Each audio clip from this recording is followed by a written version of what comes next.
Section 1. You will hear a conversation between a clerk from a moving company and a woman who wants to relocate to the United States. First, you have some time to look at questions 1 to 6.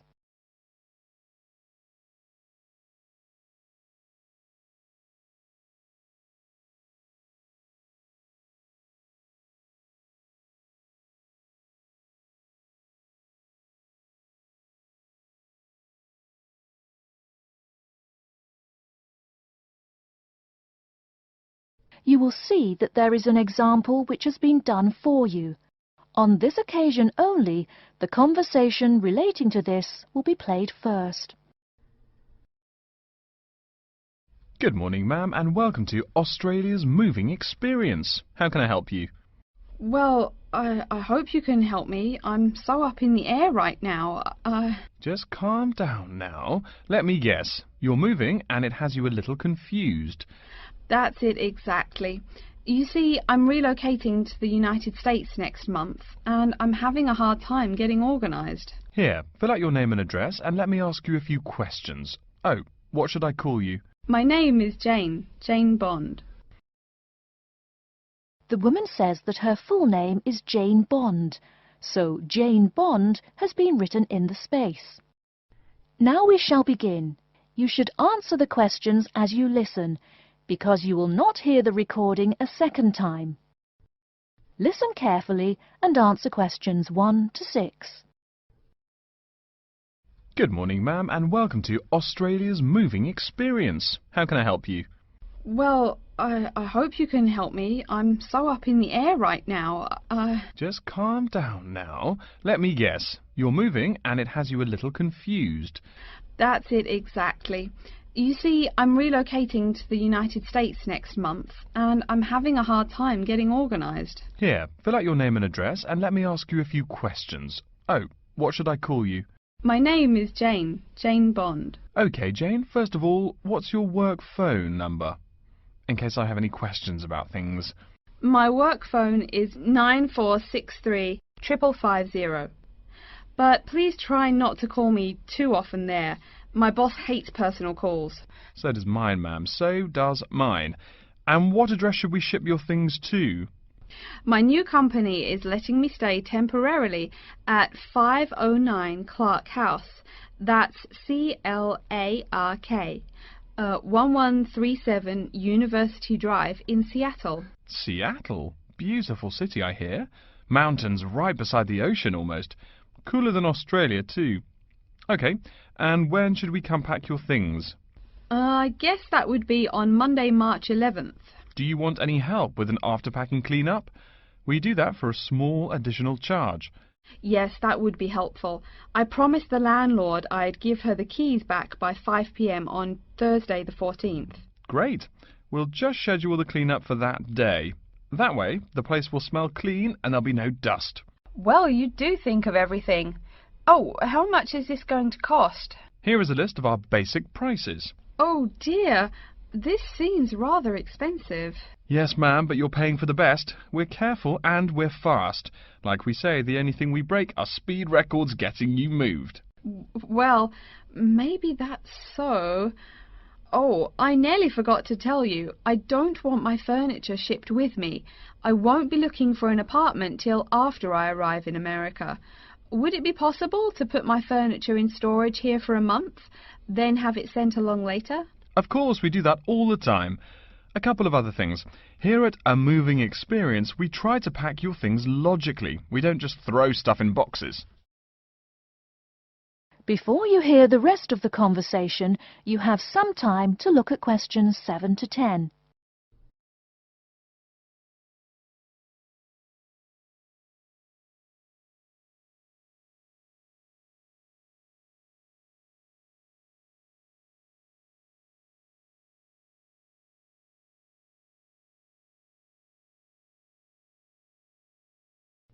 Now listen and answer questions 7 to 10. Do you have any special requests? You know, things you want packed in some special place, so you know where to find them. Like what? Oh, I don't know. Things like dishes, maybe. Not to be rude, but you look like a lady who likes to eat. Ah, yes, I need my dishes and things where I can find them quickly. Great. We'll put those dishes and cutlery in what we call the emergency pack. Can you think of anything else? I do have an antique tea kettle my great-grandmother gave my mother. I wouldn't want to lose that. So I guess you'd better put that in storage with the furniture. Grandma's tea kettle with the furniture. Got it. Say, how about things like your alarm clock? You don't want to miss your plane on the big day, right? Well, you certainly think of everything. Yes, that's right. I'll also need my alarm clock where I can find it. Fine, we'll put that in your personal package. And of course, we'll give you a list of where we pack everything. So all you'll have to do on Thursday the 14th is grab your luggage on your way out the door. I couldn't help noticing the new CD player you're carrying. Is that a Samsung? Why, yes it is. One of their best. Cost me nearly $100, it did. Do you want to take special care of it? I mean, it's brand new. Take care of it, but nothing special. You can just put it in storage with the furniture. That looks like everything we need here. I guess you're all set. That was certainly quick. Thank you, young man. This has been a most moving experience. That is the end of section 1. You now have half a minute to check your answers.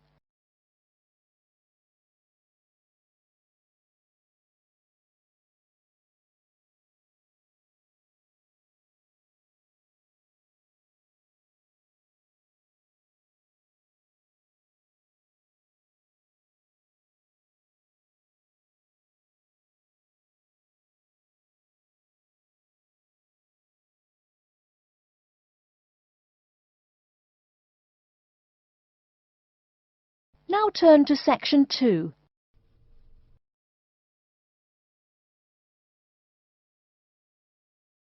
Section 2. You'll hear an introduction to a conference on computer system language learning. First, you have some time to look at questions 11 to 16.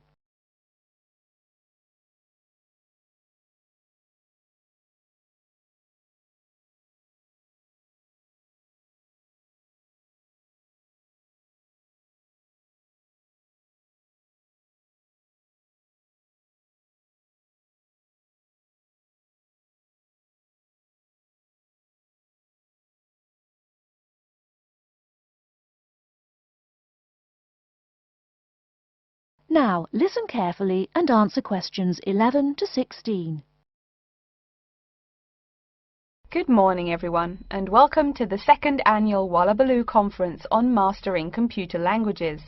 I hope you all had a good trip. Before we get underway with today's program, let me fill you in as to what's on tap for tomorrow, Sunday, February 19th. At 9 a.m, right here in the main hall, we'll be hearing a lecture from Dr. John Smith about Computer as Teacher. Professor Smith from the University of Melbourne is a world-class expert in the field of computer-assisted education, and his talk promises to be both stimulating and informative. Immediately afterwards, at 10:30, there will be a presentation of papers by various delegates. That, however, will take place in the garden room on the ground floor. If you don't yet know, the garden room is also called the ballroom, and will be gathering at the west end, the slightly raised area called Level 2. Just look for the crowd. If you get lost, there are signs in the foyer. After all that thinking, talking and listening, I expect everyone will be a bit weary. So at 11:15, there will be a break for coffee, cookies and other light refreshments. These will be available at the aptly named refreshment stand, placed by the door back here in the main hall. Also, if you choose to skip the formal lunch, you can buy a packed lunch at the stand for a reasonable price. I strongly urge you, however, to join us at the formal lunch. That won't be till 1 o'clock sharp, so you have time to stroll about town a bit. We'll be eating at the Seaview restaurant. The restaurant is located right here in the hotel on the top floor. It's a good dozen flights of stairs, so I suggest you take the lift on the ground floor, eh? If you're not fond of fish, there's an all-you-can-eat barbecue available as well. They even offer wallaby meat. After lunch, we'll troop back downstairs to Level 2 in the ballroom for the presentation of further papers, which will begin at 2 p.m. Please try to be on time. I know you'll be a bit tired after lunch, but the ballroom echoes so with people coming in late. Thank you in advance. Once we've heard the papers, we'll break for afternoon tea at 3:10 p.m. No need to walk. The manager of the refreshment stand has graciously agreed to have tea served in the ballroom. He's even promised us some special scones, baked from a recipe of his dear old Scottish grandmother. Then, tea being drunk and scones munched, we'll retire here to the main hall for some closing remarks and questions. So, by 5 o'clock, we should have the conference wrapped up. But the fun isn't over. This is Australia, mates. We'll be flocking to the hotel's own Palm Lounge on the east side of the foyer for an informal reception. You can relax, mingle with the other delegates, and let your hair down a bit. This will run from 5:10 to 6:10, though you're free to stay as long as you like. The lounge manager has informed me that for the duration of the actual reception, you can have all-you-can-drink beer for $20 with purchase of an advance ticket. Before you hear the rest of the talk, you have some time to look at questions 17 to 20.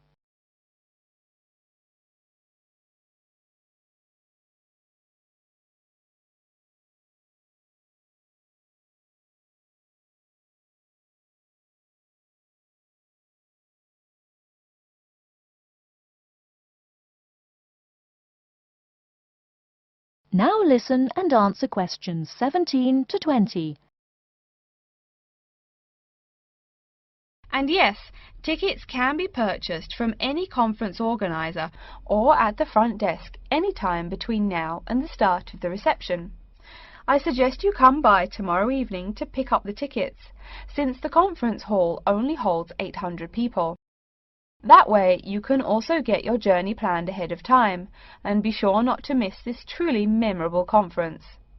If you want cocktails, however, I'm sorry, you'll have to pay for those at the regular price. Oh my goodness! Speaking of paying, I see I forgot to tell you a couple of things. The first is about lunch. The charge for the lunch will be $15 for all you delegates. If you have guests with you, the cost is $25 for the general public and $6.50 for children under the age of 10. That's $15 each, not total for everyone. Another item is about the lunch menu. I very much urge you to try the fish. I mean, look at the restaurant's name, the Sea View. As the name suggests, it is a famous seafood restaurant. The chef is a Basque from Spain, and he really gets quite put out when people ignore his fish specialities for burgers or barbecue. If fish isn't your thing, though, try the steak. He makes an exquisite filet mignon topped with blue cheese and mushrooms. Finally, if you'd like to buy a ticket, you can have both lunch and unlimited beer for $35. I should have mentioned that earlier, but I am a bit forgetful. Maybe I should avoid the beer after the conference, eh? Well, I've said my bit. Are there any questions? That is the end of section 2. You now have half a minute to check your answers.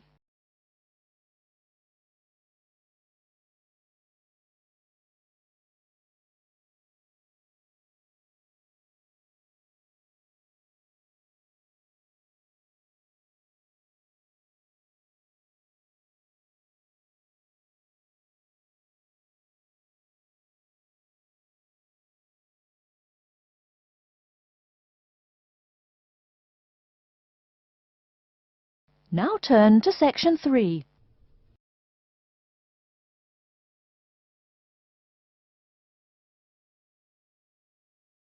Section 3. You will hear a student called Tina asking Professor Van Diesen for advice on choosing courses. First, you have some time to look at questions 21 to 26.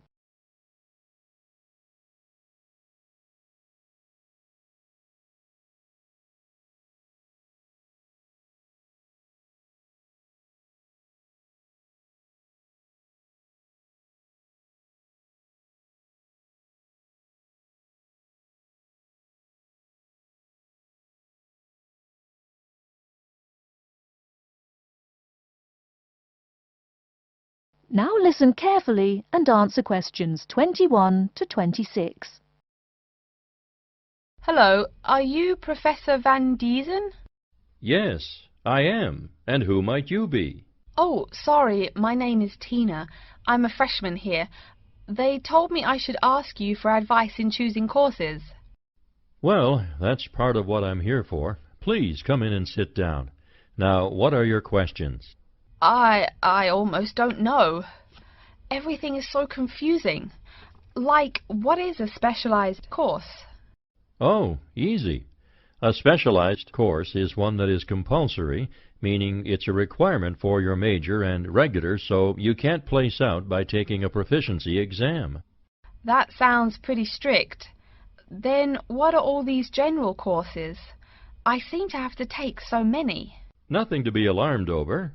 These are courses open to all students and not directly related to your major. The university offers these general courses to choose so that you can become more well-rounded individuals.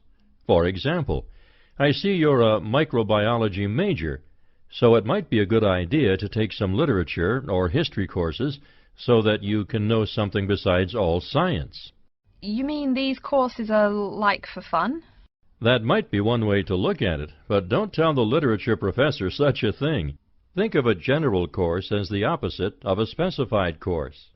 A specified course is one that pertains directly to your major. So, can I take any microbiology course I want? Let's see. Oh, those courses used to be open to microbiology students only. The good thing is now it's open to students on a flexible schedule, so it's not only for full-time students. So the answer is yes, if you have the instructor's permission. May I ask you why you chose microbiology? Well, I also like plain old biology too. You know, full-size animals. I might even become a veterinarian. Could I take some biology classes? Well, they are open to full-time students only, which I believe is what you are. I don't know how a freshman would get along with microbiology, though. I mean, most of the students presently looking into it are from off-campus. Off-campus? Yes, you know, people who use it in their work at hospitals, laboratories, even a police detective. Why did you choose microbiology, if I may ask? I don't think you quite answered that. Well, eventually I want to be a doctor. At least my dad tells me so. If I may say so, young lady, you seem a little uncertain. Still, I think that might be a good idea for a career. Of course, if you're thinking about being either a doctor or a vet, you should take some medical science classes before you even think of applying to med school. Great! What should I take? There is one small problem. The new medical sciences building is under construction, so there are no experimental facilities available until next year. I'm afraid you'll have to wait, but don't forget to take those courses at the first opportunity. Oh, bummer. Is there any other course you'd recommend for someone like me? Well, since you seem to like animals, have you ever thought about looking into environmental science? No, I never really thought about it before. Is it worthwhile? Quite. In fact, it's the fastest growing subject on this campus.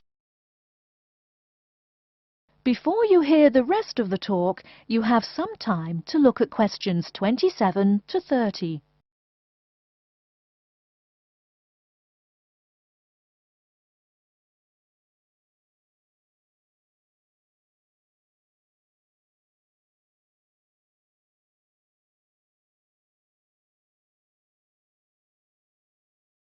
Now listen and answer questions 27 to 30. I'm sorry, I couldn't help noticing the long list of classes you've written out there. May I have a look? Oh, sure. Medical science, statistics, laboratory techniques, medicine, mathematics, computing.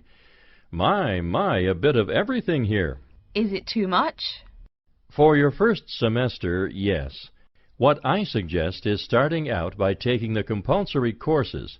Like we said before, the medical science can wait. Consider taking that in your sophomore year. I think I'd put off computing, too. I recommend to all freshmen that I talk to get the compulsory mathematics out of the way as early as possible, so take that one. It'll be one less difficult course you have to focus on when the science lab opens next year and you have to catch up on classes like laboratory techniques. Your major also requires statistics, so you have to balance 2 math classes, and no doubt you should take that. Otherwise, get your required medicine course out of the way by taking something theory-based. Oh, of course, and your environmental science class, if you're interested. The others can wait, though I think computing is definitely a good idea, even though it's not required. I see, too, on your paper there you seem to have had high marks on the entrance exam. Yeah, I guess so. Don't be shy. Have you thought about applying for a scholarship? Do they have any? I mean, my dad is always complaining about how much money it costs him. In your department there are actually 3 full scholarships available. They cover tuition and provide $1,500 cash. $1,500 cash? Party! Please, miss, the money is intended more as a textbook allowance, not party money. If you promise to behave, I'll show you how to apply. Great, and thanks. That is the end of Section 3. You now have half a minute to check your answers.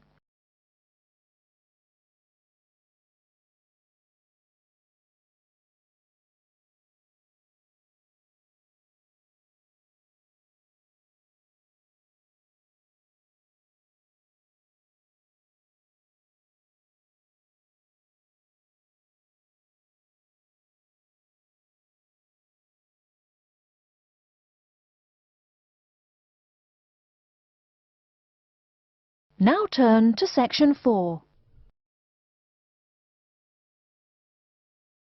Section 4. You will hear a lecture about how to choose flooring materials.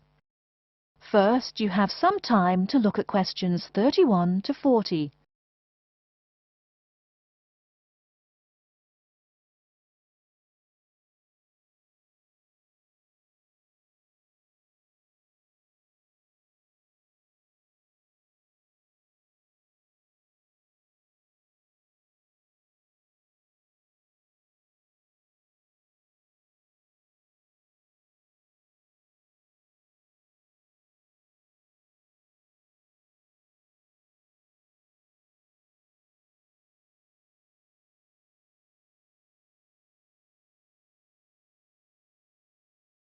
Now listen carefully and answer questions 31 to 40. We've been talking about choosing building materials in the last week. Now, a great many factors influence the choice of building materials. You can't make a house of cards, right? And people who live in glass houses and all that. Anyhow, today I'd like to say a few words about flooring. Some artificial materials can be used, like plastic for instance, which offer mixed blessings when used as a flooring surface. On the one hand, plastic is cheaper than nearly any other alternative, short of bare ground. Plastic also does not warp like wood. On the other hand, the best that can be said about plastic is that it looks like wood or stone. However, it cannot replace the real materials. As I have mentioned, I'm fixing up a new house. The decorator my wife hired told me plastic does a great job of looking exactly like plastic. Besides, it scratches easily, fades or discolors, and starts cracking within a year or two. So, if you're fitting out a sleazy hotel or plan to live in a trailer park, go with the plastic. Really though, for all intents and purposes, this leaves us with wood or stone as choices for flooring. Stone and wood are alike in at least one respect. Both go through processing before they can be put to use. Since few of us cut our own lumber or quarry our own stone, this is not perhaps a pressing concern. Still, do-it-yourselfers would do well to remember to buy only properly seasoned wood. Unseasoned wood warps, and a warped floor quickly becomes firewood, and its owner quickly becomes poorer. Likewise, except for dull-hued materials like slate or sandstone, most stone floors are polished before installation. The choice goes well beyond just wood or stone. Each type requires many further considerations. A few special remarks are called for when considering wood. For example, as always, aesthetics, personal taste and layout all play roles, as well as the type of house or room. Oh, and certainly don't forget the cost. When it comes to cost, a rule of thumb is that the softer and less exotic the wood, the lower the cost. In the US, for instance, pine is both ubiquitous and cheap. Mahogany is imported and exorbitantly expensive. If you're on any kind of budget when remodeling, it's really helpful to remember to go for the softer woods. Aside from cost, there are still lots of different factors that are important in choosing the best flooring for the job. Continuing with the example of wood, one must consider the effects of each type of wood on the mood of the room. When selecting the best wood to use, particular attention needs to be paid to its grain patterns, texture, and colour. In rooms where relaxation or deep thought is the aim, say bedrooms or the study, dark, strong-grained woods are the rule. Here, the grain ought to match the furniture for a feeling of homogeneity. In rooms where activity and motion are typical, the dining room or living room, lighter, finer-grained lumber is more suitable. In such a setting, the wood grain might be useful in offering a contrast to the furniture. This leads to a feel of subconscious excitement in keeping with the room's function. In either case, though, consult a decorator. It is a decorator's job to know what materials to use to fit the function of the room. Though some things about putting together a room are subjective and based on one's individual taste, materials appropriate to a room's function are much more straightforward. A decorator takes the needs of the customer and uses a mathematical formula rather than subjective words. Since feelings vary from person to person, verbal descriptions of wood types tend to be ambiguous. You want the wood you select, not something approximate. And if you do decide to do it yourself, remember that all wood must be treated with preservatives to enhance its appearance and preserve its natural beauty. In the case of stone, or quarry tile, as flat-cut flooring stone is properly called, a new set of considerations must be weighed up. Simple colour aside, the degree of reflection must be kept in mind. This is called the reflectance rate, which is expressed in a number between 0.0 and 1.0, depending on the amount of light it reflects. At one end of the scale is polished silver. At a rating of 1.0, this shiny surface reflects nearly all of the light directed at it. Numbers closer to 0 describe materials that absorb more light. Moving down the scale a bit, we see that plastic that has been painted white has a rate of 0.8, which makes sense. We know that the colour white reflects all other colour, while black absorbs all colour, and plastic itself is a relatively reflective material. Materials that are denser and darker have reflectance rates much closer to 0. The quarry tile I mentioned a while ago has a rate of 0.1. As you may know, quarry tile is generally dark brown and made from clay, so it is quite dense. Of course, there is considerable variation among types of quarry tile because of the hue or treatment of the clay during its creation. Does anyone have any guesses as to what material may have a rate of almost 0.0? We can guess most of these materials are black in colour, but plastic, wood and even stone reflect some light. One material with a rate of almost 0.0 is black velvet. The texture produces almost no shine at all. Carrara marble, despite its white hue, is actually lower in reflectivity than black onyx. In any case, the fact that tiles vary somewhat should not be forgotten. A highly reflective floor would not be suitable in a library. It would be indispensable in a ballroom, should your home be large enough to feature one. Again, a rule of thumb is that light means lively. Since form and material follow function, one should only use the more reflective materials in rooms where the cultivation and expression of energy is important. Bear in mind, too, that most types of stone cost more than all but the rarest of wood. Of course, there is no reason why some rooms of a house should not feature wood floors or other stone tiles. You can even mix the two. A room with wood panels on the walls can have a beautiful stone floor. My bedroom has white birch walls and a light blue slate floor. The place looks like a Russian hunting lodge. Remember though, go with what feels right for you. Good taste and the laws of interior design are the homeowner's servants, not his master. It's only beautiful when you decide it is. I mean, you're the one who lives there, not the decorator, right? Okay, are there any questions? That is the end of section 4. You now have half a minute to check your answers.